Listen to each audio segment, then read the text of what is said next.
Good morning friends, एक बार फिर से स्वागत है हमारे अपने YouTube channel the space academy में। आज हमारा टॉपिक रहेगा सोशल साइंस का 6 चैप्टर प्राकृतिक आपदाएं एवं आपदा प्रबंधन। आज का हमारा जो विषय है वो बहुत ही महत्वपूर्ण विषय है। इसके बारे में जैसा कि कल जो वीडियोस था उसमें 4 चैप्टर की बात करी गई थी, तो आज अपन बात करेंगे 6 चैप्टर की। अब आप सोच रहे होंगे कि सर 5 चैप्टर कहाँ हैं, तो 5 चैप्टर के बारे में बता दें कि उसमें सिर्फ मानचित्र वगैरह दिए गए हैं, जिसका हम आपको स्लाइड के माध्यम से नेक्स्ट डे में वीडियोस प्रोवाइड करेंगे। तब तक अपन 6 चैप्टर को स्टडी कर रहे हैं। तो देखेंगे 6 चैप्टर में सबसे पहला प्रश्न, सही विकल्प चुनकर लिखिए। तो सबसे पहला प्रश्न है अपना, सर्वाधिक बाढ़ प्रभावित राज्य कौन सा है। तो सबसे ज़्यादा जो बाढ़ प्रभावित राज्य है वो देखिए ऑप्शन दिया गया है, उस ऑप्शन को आप चॉइस कर सकते हैं। देखेंगे यहाँ पर दिया है पश्चिम बंगाल, ये अपना ऑप्शन करेक्ट कौन सा रहेगा, पश्चिम बंगाल। उसके बाद सेकंड क्वेश्चन देखेंगे अपन, भूकंप की दृष्टि से भारत का अत्यधिक प्रभावित क्षेत्र कौन सा है। तो ये अपना कौन सा रहेगा, कच्छ जो है भूकंप की दृष्टि से भारत का अत्यधिक प्रभावित क्षेत्र है। राइट। नेक्स्ट क्वेश्चन की बात करेंगे। प्रश्न नंबर 3 है, दिसंबर 2004 में सुनामी से सबसे अधिक जनहानि हुई थी। तो सुनामी से सबसे ज़्यादा जनहानि जो है 2004 में किसे हुई थी, तो इसकी अपन बात करेंगे।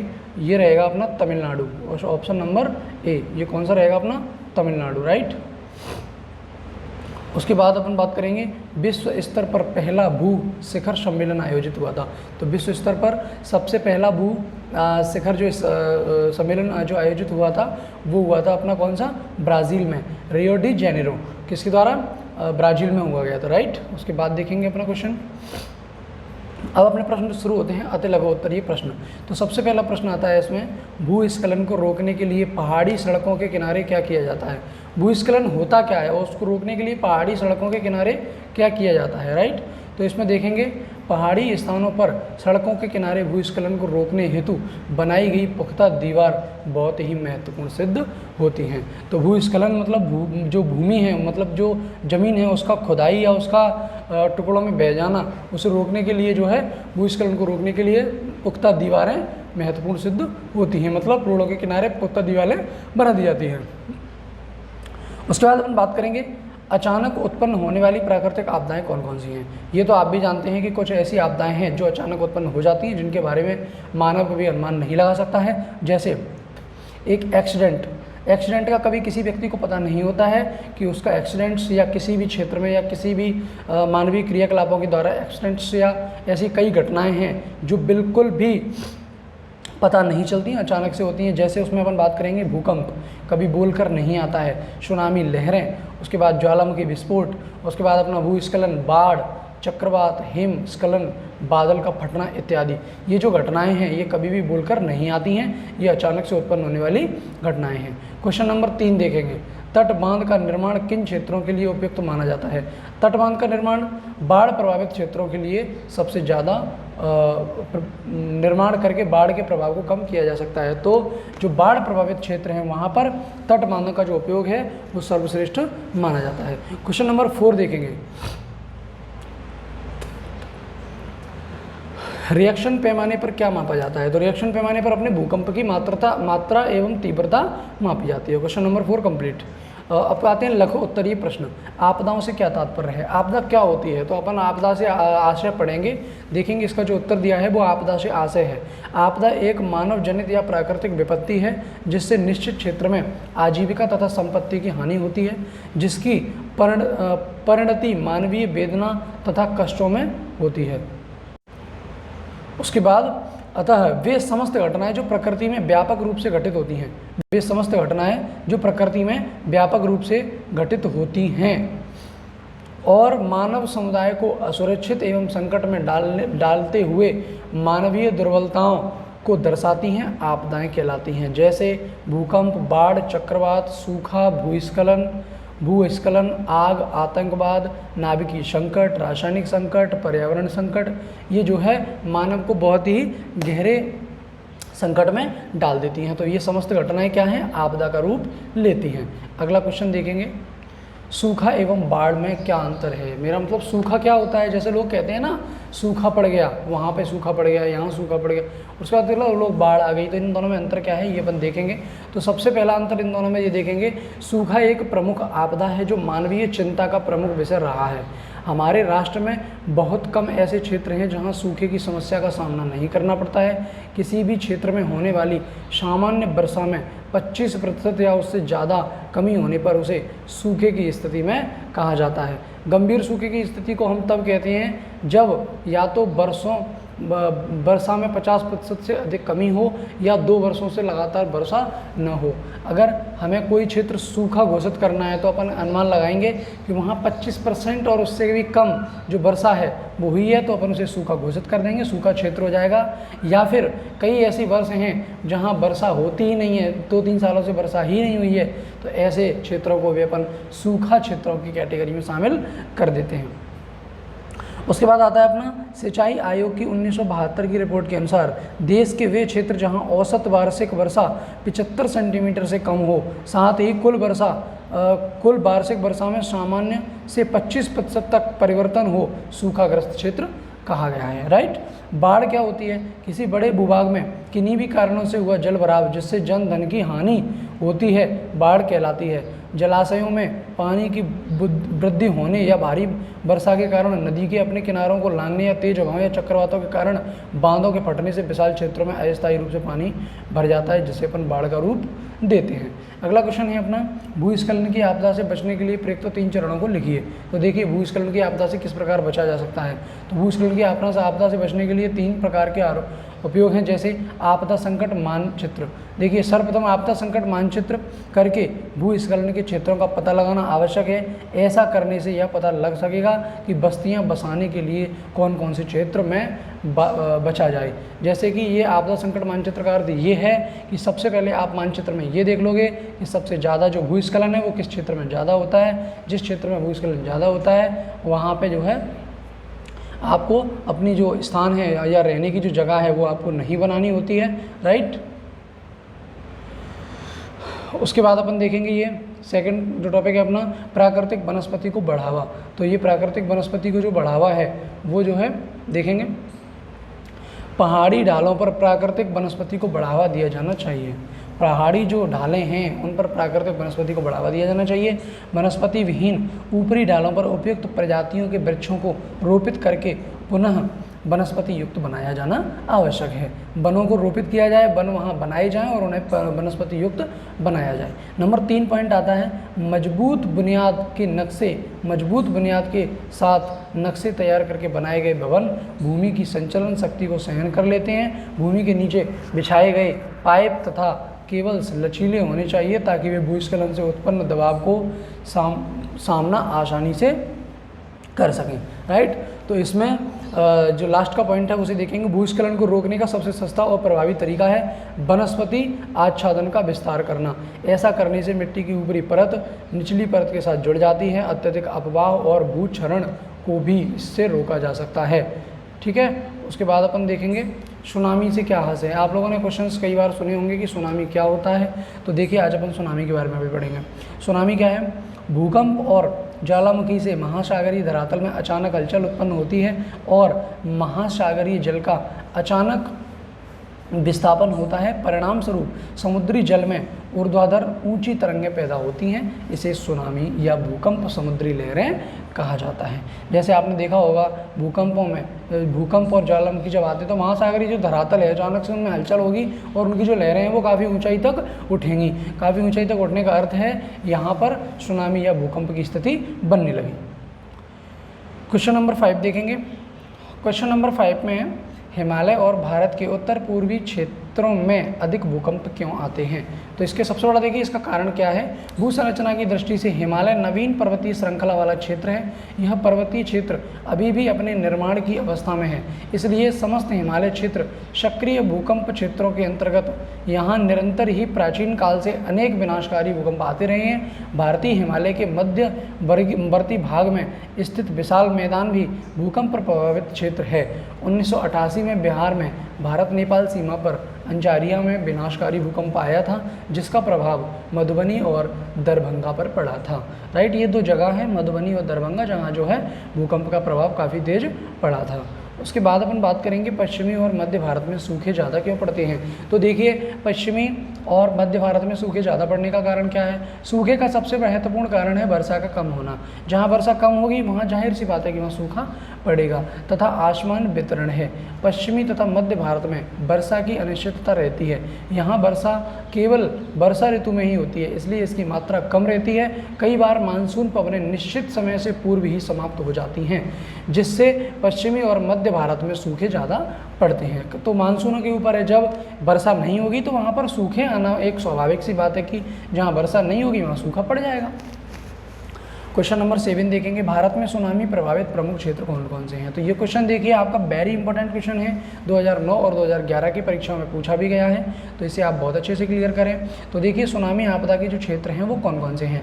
तो समुद्र तटीय क्षेत्र सुनामी आपदा के प्रभाव क्षेत्र हैं। सुनामी आपदा के क्षेत्रों में प्रमुखतया तमिलनाडु, केरल, आंध्र प्रदेश, पांडिचेरी और अंडमान निकोबार द्वीप समूह हैं। सबसे ज़्यादा जो सुनामी से प्रभावित क्षेत्र हैं वो कौन कौन से हैं, ये देखिए अंडमान निकोबार द्वीप समूह, पांडिचेरी, आंध्र प्रदेश, केरल, तमिलनाडु, ये सबसे ज़्यादा प्रभावित क्षेत्र रहे हैं। उसके बाद अपन बात करेंगे प्राकृतिक आपदाओं के लिए वनों का विदोहन या विनाश उत्तरदायी है, क्या यह सच है। तो देखिए मैं आपसे एक क्वेश्चन करना चाहता हूँ कि प्राकृतिक जो आपदाएँ हैं उनके लिए वनों का विदोहन यानी वनों का विनाश करना बहुत ज़रूरी है क्या ये सच है। तो देखिए इसे अपन पढ़ेंगे, प्राकृतिक आपदाएं वे समस्त घटनाएं हैं जो प्रकृति में विस्तृत रूप से घटित होती हैं।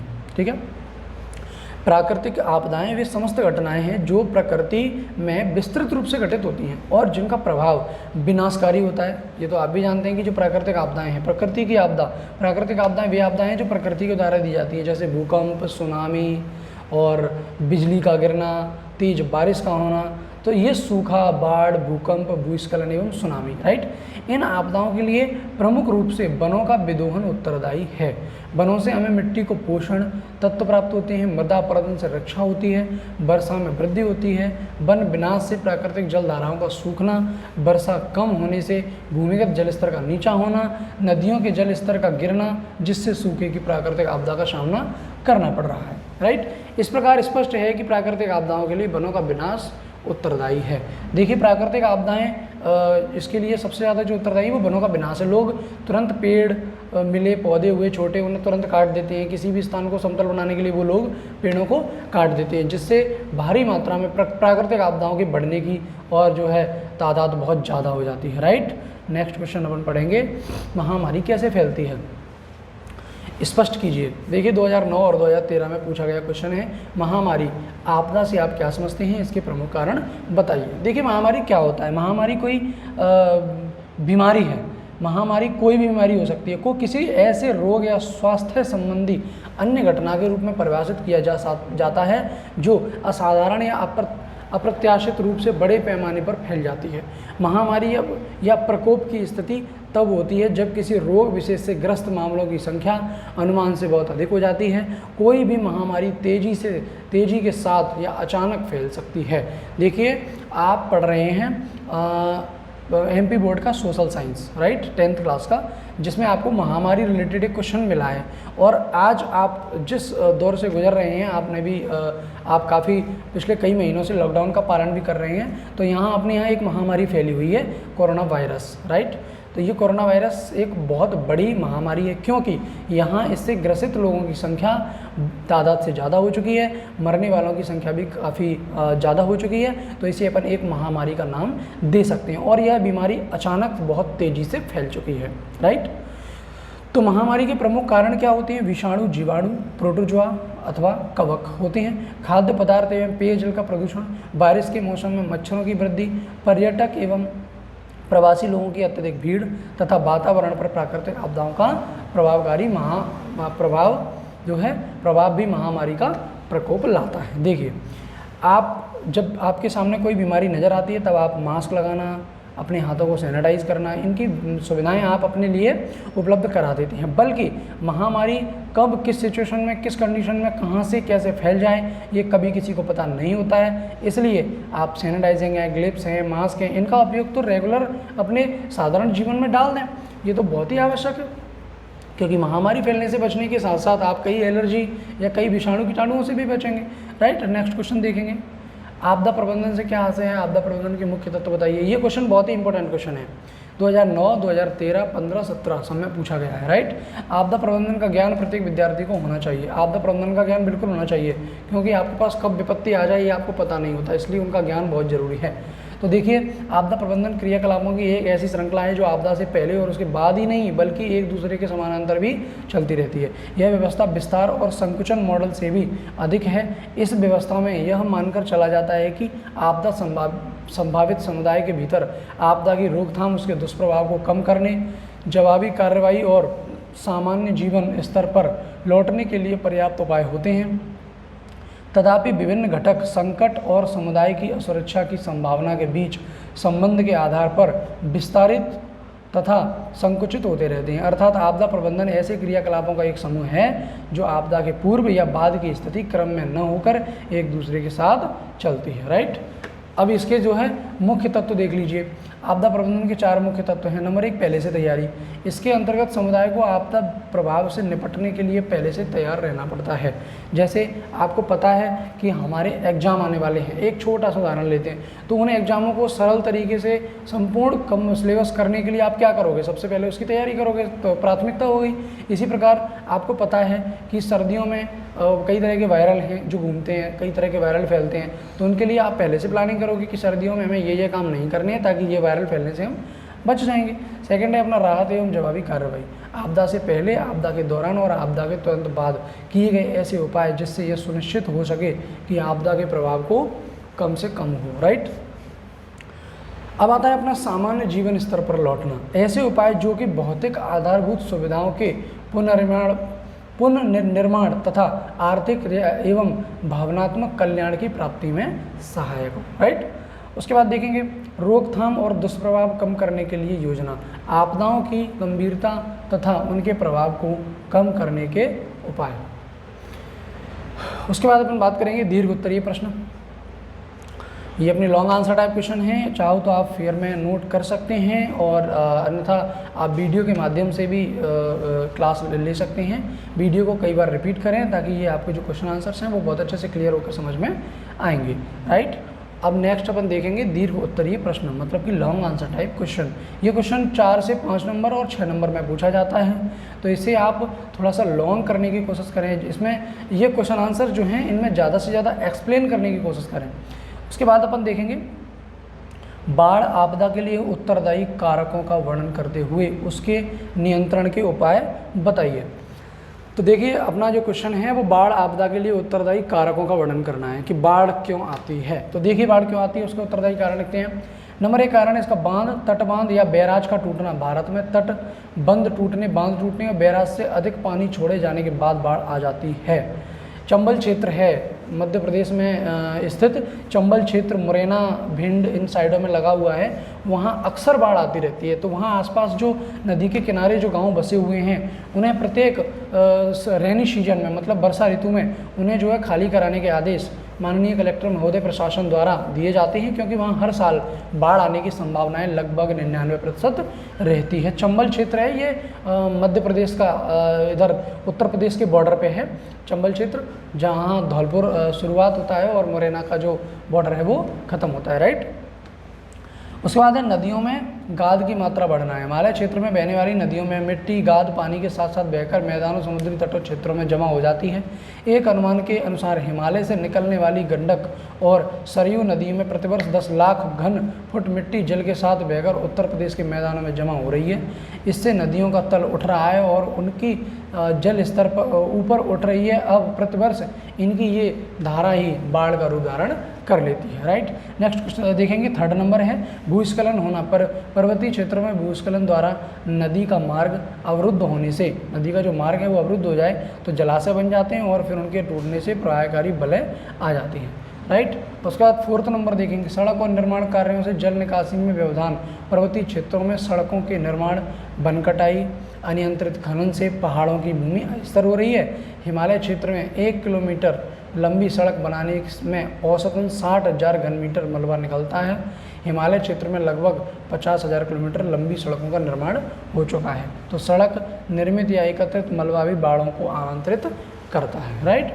इसके अतिरिक्त अन्य कारणों में नदियों पर निर्मित बांधों में तलछट भरना एवं पर्यावरण विनाश तथा मृदा अपरदन और निक्षेपण आदि अधिक होना बाढ़ के लिए उत्तरदायी कारण हो सकता है। बाढ़ नियंत्रण के उपाय क्या है? नदियों के ऊपर क्षेत्रों में अनेक जलाशय बनाए जाएं। सहायक नदियां व धाराओं पर अनेक छोटे छोटे बांधों का निर्माण किया जाना चाहिए। नदियों के ऊपर जल संग्रहण क्षेत्रों का सघन वृक्षारोपण किया जाना चाहिए। नदियों के किनारों में भूमि मालवीय बस्तियों के अतिक्रमण पर रोक लगानी चाहिए। नदियों के जल ग्रहण क्षेत्रों में वन विनाश को नियंत्रण करना चाहिए। ये कई ऐसे कारण हैं जिनसे बाढ़ को नियंत्रण में किया जा सकता है। क्वेश्चन नंबर 2 है अपना, भूकंप आपदा का अर्थ बताते हुए भारत में भूकंप प्रभावित क्षेत्रों का वर्णन कीजिए। तो देखिए भूकंप का जो अर्थ है वो क्या है? भू प्लस कंप, जहाँ भू का अर्थ पृथ्वी और कंप का अर्थ है कांपना। तो जब पृथ्वी की सतह अचानक हिलती या कपती है तो इसे भूकंप कहा जाता है। अर्थात पृथ्वी के अंदर अचानक हलचलों के कारण को अपन भूकंप कह देते हैं। इसके कई कारण हो सकते हैं। देखिए ज्वालामुखी उद्भेदन है। भूकंप की उत्पत्ति का एक मुख्य कारण ज्वालामुखी का उद्गार भी है, जब तप्त एवं तरल लावा भूपटल की सेलों पर तोड़कर वेग के साथ बाहर निकलता है तो भूपटल वेग से कांपने उठता है, जिसके कारण भूकंप आ जाते हैं। भू असंतुलन, भूगर्भ में भ्रंशों के सहारे उत्पन्न निर्बल क्षेत्र में सेलों का संतुलन बिगड़ जाता है। संतुलन बिगड़ने के कारण सेलों में कंपन उत्पन्न होने लगता है, जिसे अपन भूकंप कहते हैं। प्लेट विवर्तन की, भू प्लेटों के किनारे जब एक दूसरे के आपस में रगड़ते हैं तो उससे चट्टानों में भ्रंशन और चट्टकन द्वारा भूकंप उत्पन्न होता है। प्रायद्वीपीय दक्षिण भारत में प्लेट विवर्तन की भूकंप आते रहते हैं, राइट। नेक्स्ट क्वेश्चन, भारत में भूकंप प्रभावित क्षेत्र सबसे ज़्यादा कहाँ है? देखिए भूकंप प्रभावित क्षेत्र 5 क्षेत्रों में बांटा गया है। अत्यधिक प्रभावित क्षेत्र, अत्यधिक खतरा प्रभावित क्षेत्र, मध्यम प्रभावित क्षेत्र और निम्न खतरा प्रभावित क्षेत्र तथा सामान्य क्षेत्र, 4 भागों में बांटा गया है। देश में सबसे खतरा प्रभावित क्षेत्र है हिमालय, जिसके अंतर्गत हिमालय प्रदेश, हिमाचल प्रदेश, उत्तराखंड, उत्तर बिहार तथा पूर्वोत्तर भारत शामिल है। इसके अतिरिक्त कच्छ भी अधिक खतरा प्रभावित क्षेत्र है। इसके अतिरिक्त कोंकण तट भी अधिक खतरा प्रभावित क्षेत्र है। मध्य भारत, राजस्थान, महाराष्ट्र, कर्नाटक, उड़ीसा, तमिलनाडु, आंध्र प्रदेश, झारखंड तथा छत्तीसगढ़ भूकंप से कम प्रभावित क्षेत्र हैं। देश के अन्य भाग मध्यम खतरा प्रभावित क्षेत्रों की श्रेणी में आते हैं। अगला क्वेश्चन है, सूखा एवं बाढ़ में क्या सामान्य है? देखिए सूखा एवं बाढ़ में सामान्य क्या है, तो देखो मैं बता देता हूँ। सूखा और बाढ़ में क्या सामान्य है? भारत की विशालता और भौतिक विभिन्नता के कारण यहाँ बाढ़ एक सामान्य आपदा है। देश में वर्षा का 80% से अधिक भाग मानसून द्वारा प्राप्त होता है। मानसूनी वर्षा की कमी या अधिकता क्रमशः सूखे या बाढ़ को जन्म देती है। तो सूखे के दुष्प्रभाव को कम करने के उपाय यही हैं। सूखे पर नज़र रखना, इसके अंतर्गत निरंतर नज़र रखना, पानी के संग्रहण स्थलों को पानी की मात्रा पर नज़र रखना, उपलब्ध कराना, जल संरक्षण है। इनके घरों में, कृषि क्षेत्रों में वर्षा के पानी को संचित किया जाता है। यह उपलब्ध पानी की मात्रा को बढ़ा देता है। यह संचय वर्षा के पानी को निचले क्षेत्र तालाबों तक एकत्रित करके इसे पृथ्वी के अंदर अवशोषित कराया जाता है। सिंचाई के साधनों को बढ़ाना, सिंचाई सुविधाओं का विस्तार सूखे से असुरक्षा कम करता है। वनारोपण या वृक्ष लगाने का कार्य बड़े पैमाने पर किया जाना चाहिए, जिससे वर्षा के पानी को व्यर्थ में बहने से रोका जाए, वर्षा को आकर्षित किया जा सके। आजीविका योजना देखेंगे। सूखे के प्रभाव को कम करने के लिए खेती से हटकर रोजगार के अवसर बढ़ाना, सामुदायिक वनों से गैर काष्ठ वन उपज संग्रहण करना, बकरी पालन, बढ़ईगिरी करना आदि शामिल हैं। सामान्य आपदाओं से क्या तात्पर्य है? प्रमुख सामान्य आपदाओं का वर्गीकरण करते हुए उनके कारण, प्रभाव एवं बचाव को लिखिए। तो सामान्य आपदाएं क्या होती हैं? देखिए सामान्य आपदाएं वो हैं जो आपके दैनिक जीवन में होती हैं, जैसे कि आग लगना, एक्सीडेंट्स होना। ये कहीं देखिए सबसे पहला आग है। आग एक अत्यंत खतरनाक होती है। चक्रवात, भूकंप, बाढ़ आदि प्राकृतिक आपदाओं से मिलाकर जितने लोगों की मृत्यु होती है उससे कई अधिक लोग आग से जलकर मर जाते हैं। आग लगने के कई कारण होते हैं। बिजली के हीटर, खाना पकाते समय, और कमजोर वाइंडिंग है, कूड़ा करकट है, अधिक छात्रा बिंदी की वाइंडिंग, बिजली की क्षमता कमजोर है, दुर्घटना, आगजनी, बारूद वगैरह ये आपदा के कारण है। आग से बचने के उपाय, आग से बचने के बुनियादी नियम, बाहर निकलने का रास्ता सदैव ध्यान रखें, घर के भीतर अत्यधिक ज्वलनशील पदार्थ न रखें, घर जब वहाँ से बाहर जाएं तो बिजली गैस के सभी उपकरण बंद करके जाएं। तो ये कई कारण हैं जिनसे आग से बचकर रोका जा सकता है। उसके बाद अपनी सड़क दुर्घटना। तो देखिए सड़क व्यवस्था बेहतर संपर्क और सेवा के लिए बनाई जाती है, लेकिन वाहन चालकों की लापरवाही से सड़क दुर्घटना बहुत हो रही। यातायात के नियमों का उल्लंघन करना, नशे की हालत में गाड़ी चलाना, ये कई कारण हैं। उसके बाद अपन बात करेंगे वाहन तभी चलाएं। ये बचने के उपाय हैं। वाहन तभी चलाएं जब उनके लिए आप पर्याप्त सक्षम हो। वाहन चलाते समय मोबाइल का बर्बाद ना करें। दो पहिया वाहन सदैव हेलमेट पहनकर चलाएं। अपने से अगली गाड़ी से आगे निकालने का प्रयास कभी ना करें। तो ये कई नियम हैं जिनसे आप दुर्घटना से बच सकते हैं। रेल दुर्घटनाएं देखिए, रख रखाव की कमी है, मानवीय त्रुटि, तोड़ फोड़ की कार्रवाई के कारण पटरी से उतरने लगती हैं, तो ये रेल दुर्घटना का सबसे बड़ा कारण है। रेल क्रॉसिंग पर जो सुरक्षा के उपाय हैं, रेल क्रॉसिंग पर सिग्नल और स्विमिंग बैरियर का ध्यान रखें, उसके नीचे निकलने का प्रयास ना करें। मानव रहित क्रॉसिंग पर वाहन से उतरने के लिए अपने ज्वलनशील पदार्थ न लेके जाएं। ये कई ऐसी दुर्घटनाएं हैं। हवाई दुर्घटनाओं में देखेंगे, हवाई यात्रा में यात्रा की सुरक्षा अनेक कारकों में प्रभावित होती है। हवाई यात्रा निम्न स्थितियों में जोखिमपूर्ण हो जाती है, जैसे तकनीकी समस्या, आग, जहाज आदि का टकराना। राइट। सुरक्षा के उपाय, विमान चालक दल द्वारा सुरक्षा के संबंध में जो बातें बताई जाएं उनका ध्यान रखें। सुरक्षा अनुदेश कार्ड को ध्यानपूर्वक पढ़ें। निकटतम आपातकालीन खिड़की पता होना या आपातकाल के दौरान इसे खोलने की विधि का ज्ञान होना चाहिए। कुर्सी पर बैठते समय सुरक्षा पेटी को बांधकर जरूर बैठें। महामारी आपदा, महामारी रोग मृत्यु के लिए जिम्मेदार होती है। महामारियों में समाज में विघटन होती है, आर्थिक हानि भी होती है। महामारियों ऐसे लोग अधिक प्रभावित होते हैं जो कुपोषित होते हैं। तो दूषित वातावरण में रहते या जल आपूर्ति घटिया होती है, जहाँ पर स्वास्थ्य सेवाओं का सुलभता नहीं होती है, ऐसे लोग जो है आपदाओं से बहुत जल्दी प्रभावित होते हैं। बचने के उपाय, महामारी को नियंत्रण करने हेतु स्वास्थ्य सेवाओं का विशेष ध्यान रखा जाए, सरकार की योजना का पालन भी किया जाए। महामारियों को घटने की आशंका किसी क्षेत्र में है तो वहाँ जवाबी कार्रवाई के रूप में उसकी आकस्मिक कार्य योजना तैयार करनी चाहिए। उपलब्ध दवाओं, टीकों, प्रयोगशालाओं, इकाइयों, डॉक्टरों आदि के स्टाफ की संख्या दर्शाने में सूची तैयार करनी चाहिए। तो ये कई ऐसे उपाय हैं जिनसे बचा जा सकता है, जैसे स्वच्छता अवस्था सुधार कर, रोगाणुओं के प्रजनन स्थलों को नष्ट करके, कूड़ा करकट के उचित निस्तारण द्वारा तथा जल स्रोतों को शुद्ध करके। अब अपनी आती है रासायनिक आपदाएं क्या हैं। प्रमुख रासायनिक आपदाओं को उदाहरण देते हुए समझाइए। रासायनिक आपदाएं केमिकल्स रिएक्शंस हैं। तो रासायनिक रिसाव मानवीय गलती, प्रौद्योगिकी खराबी या प्राकृतिक क्रियाकलापों से हो सकती है। उदाहरण, रासायनिक गैस रिसाव 2-3 दिसंबर 1984 में भोपाल में घटने वाली अभी तक की सबसे विनाशकारी औद्योगिक रासायनिक आपदा है। यह त्रासदी प्रौद्योगिकी की घटना का परिणाम थी जिसमें हाइड्रोजन साइनाइड और अन्य अभिकृत उत्पाद गैसें 4 से 5 टन मिथाइल आइसोसाइनाइड नामक अत्यधिक जहरीली गैस यूनियन कार्बाइड के कीटनाशक कारखाने से 12 बजे ऋषि और हवा के साथ चारों तरफ फैल गई। सरकारी आंकड़ों के अनुसार इसमें लगभग 3600 लोग मरे, अनेक लोग ग्रस्त हो गए। आपने भोपाल गैस कांड जरूर पढ़ा होगा। रोकथाम के उपाय, खतरनाक रासायनिकों के उपयोग, भंडारण या बचाव के तरीके संबंधित जानकारी सरल भाषा में आम नागरिक तक पहुँचाना। रिहायशी क्षेत्रों को औद्योगिक क्षेत्र से अलग या दूर रखा जाना चाहिए। औद्योगिक व आवासीय क्षेत्रों के मध्य हरित पट्टी का होना चाहिए। दुर्घटना की स्थिति का सामना करने की समझ विकसित करने हेतु समय समय पर नकली अभ्यास करना चाहिए। जहरीली पदार्थों के भंडारण की क्षमता सीमित होनी चाहिए। ये कई ऐसे उपयोग हैं जिनसे अपन बचा जा सकता है। अब ये क्वेश्चन है, आपदा प्रबंधन पर एक लेख लिखिए। तो ये एक लेख है जिसमें आपको मैं बता देता हूँ कि आपदा, ये क्वेश्चन बिल्कुल भी आपको कॉपी नहीं करना है, क्योंकि इस क्वेश्चन का जो अर्थ है वो ये है कि आपदा प्रबंधन पर आप एक निबंध लिखें। मतलब ये कि आपदा प्रबंधन, अभी आपने पिछले क्वेश्चनों में कई ऐसे क्वेश्चन हैं जिनमें पढ़ा कौन कौन सी आपदा आती हैं, कौन सी महामारी फैलती हैं, कौन कौन से आपदा से बचा कैसे जा सकता है, कौन सी बीमारी प्राकृतिक द्वारा फैलती है, कौन सी बीमारी मानवीय क्रियाकलापों के द्वारा फैलती है। तो इन चीज़ों को आप जो है कर सकते हैं। तो इसमें ये आपको क्वेश्चन आपको ही लिखना है, इसका आंसर मैं आपको बिल्कुल भी एक्सप्लेन नहीं करूंगा, क्योंकि ये एक निबंध है जिसे बिल्कुल आप अपनी स्वयं की लैंग्वेज में लिख सकते हैं। हेल्प के लिए मैंने आपको थ्योरी दे दी है जिसमें आप बिल्कुल संपूर्ण तरीके से देखिए हेल्प ले सकते हैं, और बाकी का आपको कंप्लीट खुद ही करना है। राइट, ये देखिए हेल्प लेने के लिए आपको मैंने ये क्वेश्चन कुछ डाल दिए हैं। और आप लोग 10th क्लास के ऑल सब्जेक्ट्स के जो वीडियो हैं उन्हें सबसे पहले प्राप्त करने के लिए हमारे यूट्यूब चैनल को सब्सक्राइब करें और बेल आइकन जरूर दबाएं और ज़्यादा से ज़्यादा लोगों तक शेयर करें, क्योंकि एजुकेशन एक ऐसा क्षेत्र है जिसे जितना ज़्यादा आप शेयर करोगे उतना ज़्यादा आपके लिए भी प्रोग्रेस पॉइंट्स साबित होता है।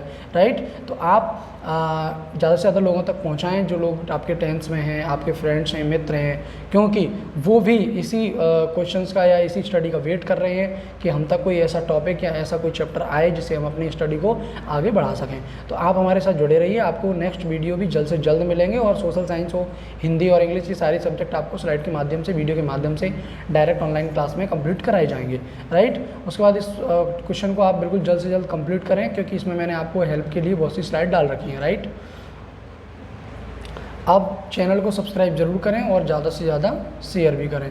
यदि आपका कोई भी क्रॉस क्वेश्चन है या कोई भी क्वेश्चन ऐसा है जो समझ में नहीं आया है, या आप अपने किसी ऐसे सब्जेक्ट का वीडियो चाहते हैं या अपने किसी टॉपिक का वीडियो चाहते हैं, तो आप हमें कमेंट करके बता सकते हैं। नेक्स्ट मुलाकात होगी अपनी सोशल साइंस के 7 चैप्टर के साथ, जहां अपना इतिहास से रिलेटेड चैप्टर है, तो उसमें अपनी मुलाकात होगी। तब तक अपना ख्याल रखें। बहुत बहुत धन्यवाद।